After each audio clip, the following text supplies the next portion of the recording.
host on screen, speaking to the audience. Welcome to our channel. Today, we're diving into a deeply complex yet essential topic, the ongoing wars shaping our world.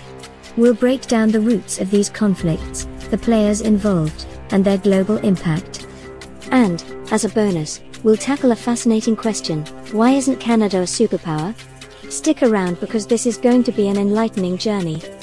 Visuals: a world map with highlighted conflict zones, somber music in the background. Part 1, Understanding Wars and Their Classifications, 1:30 to 4 o'clock. Host narrating with supporting graphics. To understand ongoing wars, we need to classify them. Broadly, conflicts fall into three categories: international wars, civil wars, and insurgencies. International wars involve nation-states fighting each other, such as the Russia-Ukraine conflict.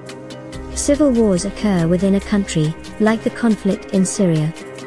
Insurgencies are localized rebellions, often fueled by ideology, like the Taliban's resurgence in Afghanistan.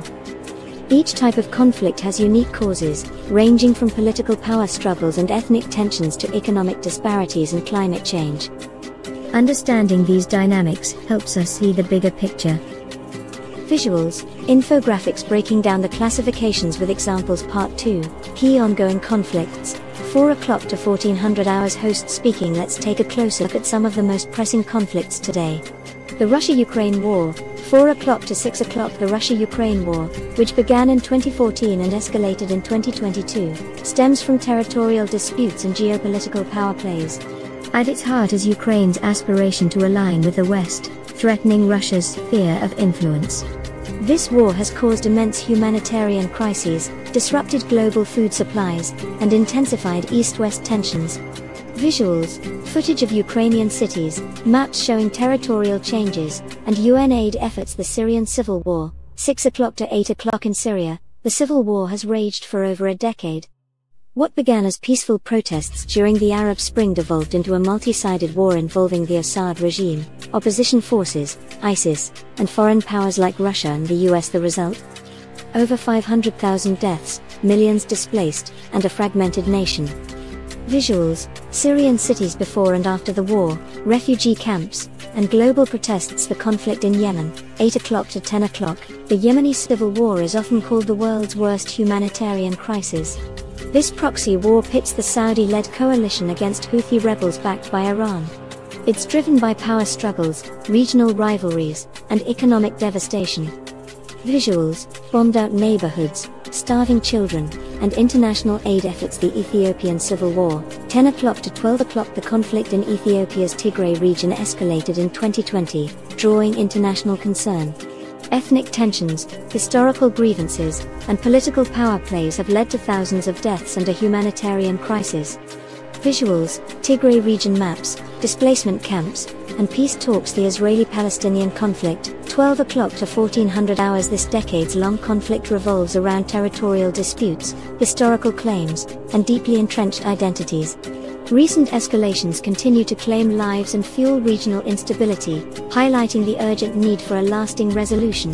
Visuals: maps of disputed territories, peace protests, and international diplomatic efforts. Part 3, Lesser-known conflicts, 1400 hours to 1600 hours. Host speaking. While the headlines often focus on major wars, lesser-known conflicts deserve attention too.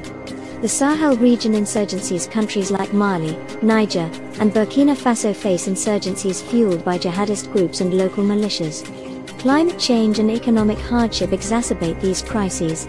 The Rohingya crisis in Myanmar. In Myanmar, the Rohingya Muslim minority has faced systematic persecution and displacement. This crisis highlights the intersections of ethnic tensions and human rights abuses.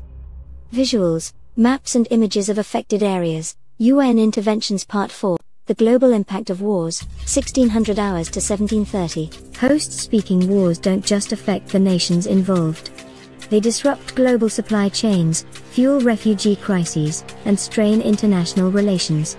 The ripple effects can be seen in rising energy prices, food shortages, and the resurgence of Cold War-era alliances. Visuals: graphs showing economic impacts, refugee statistics, and global protests. Part 5, Why isn't Canada a superpower? 1730 to 1930. Host speaking with a shift to a lighter tone now. let's tackle a fascinating question: why isn't Canada a superpower? Canada has immense natural resources, a strong economy, and a high quality of life. Yet, it lacks the global influence of nations like the US or China. Why? Population size: Canada's population is just 40 million. In global geopolitics, numbers matter.